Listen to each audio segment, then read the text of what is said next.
Želim se vama, moji dragi gledatelji, podijeliti informacije što se događa sa tijelom kada ne jedete čak 3 dana zaredom. Ima veliki broj zdravstvenih blagodati prakticiranja ovakvog vrste, ajmo tako reći, posta, koji je od davnina poznat u narodima i religijama. Zato slušajte današnju emisiju, govorit ćemo što se događa tijelu kada 72 sata ne jedete hranu.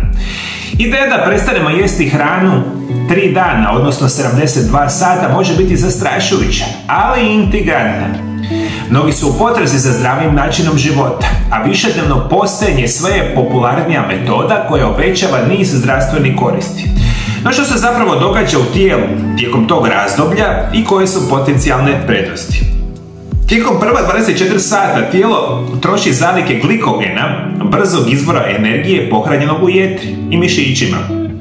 Kad se te zalihe potroše, tijelo prelazi u stanje ketoze i počinje koristiti masnoće kao glavni izvor energije. Osim toga, pokreću se procesi obnove i čišćenje poznate kao autofagija. Veliki broj vas je čuo za autofagiju. Ja sam i napisao knjigu o isprekidanom postu koji je najzdraviji režim prehrane upravo radi toga što mi danas imamo 1000 studija koje pokazuju nevjerojatne učinke na naše zdravlje kada naše tijelo krene u fazu autofagije. I što se događa, moji dragi gledatelji, kada vi počnete postiti 72 sata? Možemo reći, prvi dan će biti da tijelo koristi zalihe glukoze ili glikogen iz jetre i mišića za energiju. Drugi dan, nakon što se glikogen potroši, tijelo počinje koristiti maste ili ketone kao glavni izvor energije. A treći dan dolazi do jače autofagije i proizvodnje novih stanica. Ovi procesi mogu pomoći tijelu da se resetiraju, poboljšavajući funkciju mozga, smanjujući upale i jačajući otpornost organizma.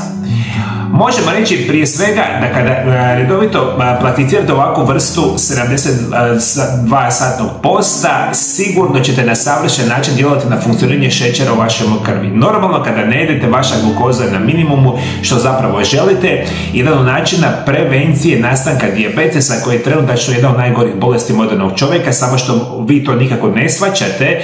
Više od 50% osoba ima dijabetes, a dijabetes kad ga imate nikad ga nećete izliječiti i u najgorim fazama, nažalost, ljudi umiru posljedica samoga dijabetesa, jer dijabetes treći uzrok smrti u svijetu. I zato redoviti post ne mora biti 72 sata, ali može biti 24 sata ili više, značajno će pomoći kod ove situacije. Što se još događa? Prije svega povećavanje hormona rasta. Tijekom posta tijelo povećava proizvodnju hormona rasta, što pomaže u regeneraciji stanica, jačanju mišića i očuvanju zdravlja kostiju. Isto tako smanjuje upalne procese. Kratkotrajni post može smanjiti kroničnu upalu u tijelu, koja je povezana sa brojnim bolestima poput artritisa, srčanih bolesti i pretilosti. Kada ste u autofagiji, to je proces koji tijelo uklanja stare, oštećene stanice i stvara nove, zdravije stanice, što pridonosi općem pomlađivanju organizma. Prevedeno znači, sigurno ćete manje imati bora, izgledat ćete puno zdravije i puno mlađe, jer vaše tijelo ima nakupljeni milijarde stanica na vašoj koži. I to ono kad vidite osobu koja, na primjer, ima 50 godina, a izgleda kao da ima 70, ili imate osobu koja ima 50 godina pa izgleda kao da ima 30, tu je velika razlika. O zdravlju, naravno i općenitom zdravstvenom stanju, međutim autofagija je izvanredna za smanjivanje vidljivih znakova starenja, savršena situacija. Isto tako možemo reći da studije pokazuju da povremeni post može pomoći smanjiti razinu lošeg LDL kolesterola i triglicerida, čime se smanjuju rizik od srčanih bolesti. Mnogi ljudi javljaju bolju koncentraciju i jasnoću uma tijekom posta, a to je djelomično zbog povećavanja ketona u krvi, koji je učinkovit izvor energije za mozak. Sasvim je logično kada ste 72 sata na postu da ćete mršaviti, i puno ljudi će puno smršaviti u 72 sata posta, jer u najvećem broju slučajeva izbacujete višak nakupljene tekućine.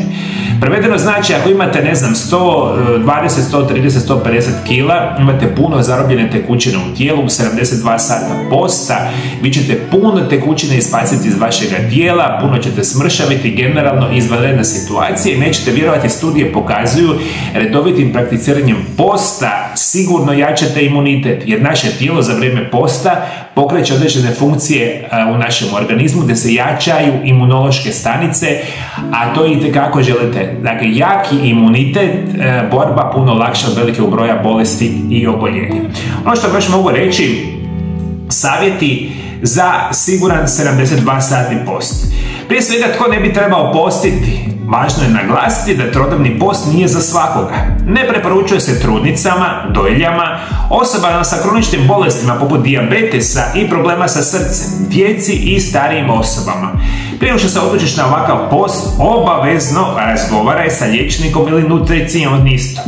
Savjeti za 72-satni post su da piješ puno vode, čaj i crna kava bez šećera su dozvoljeni.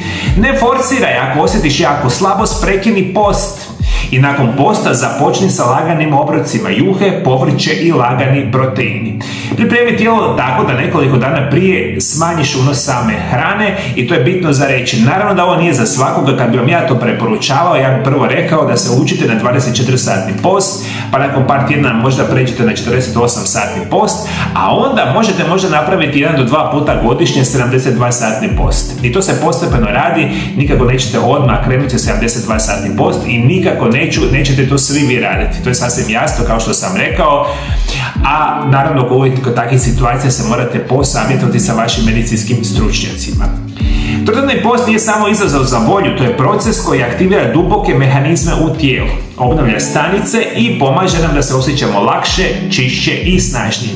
Ipak važno je naglasiti da to nije svakoga i da je nužno postupno pripremiti i savjetovati se sa medicinskim stručnjacima. Za mnoge osobe 72-satni post postaje moćno sredstvo za reset tijela i duha, a podsjetnik je da nekada manje zaista znači više. Ako iko od vas nikada u životu postio 72 sata, molim vas dole ispod video zapisa pišite vaša iskustva, a svi vi koji želite saznati puno više o isprekidanom postu, koji je jedan od najmoćnijih alata za vaše zdravlje, pogledajte moj video zapis ovdje pored mene, mislim da će vam značajno pomoći. Hvala što me pratite, moji dragi gledatelji, pratite mi dalje, Bog vas blagoslovio, Bog blagoslovio vašu obitelj, vidimo se drugi puta. Lijepi pozdrav!